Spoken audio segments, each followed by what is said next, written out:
یہ مقدمہ دائر کر دیا کہ مجھے فلاں شخص سے 500 درہم مقدمہ ملنا چاہیے، تو وہ شخص جو ہے یہ مقدمہ لایا کہ میں نے میرا مہر 500 درہم اس کو دے دیا بول کے مقدمہ، اور 2 گواہ بھی لایا کہ یہ 2 گواہ ہیں، میں اس عورت کو 500 درہم دے دیا۔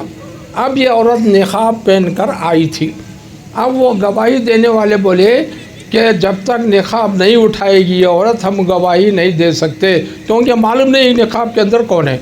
قاضی نے بھی کہا ہاں نقاب اٹھانا چاہیے جبھی گواہی قبول ہو سکتی ہے، تو اس عورت نے کہا میں نقاب نہیں اٹھاؤں گی، اب میں یہ اقرار کرتی ہوں کہ میرے شوہر نے مجھے 500 درہم دے دیا ہے، معاف کر دی۔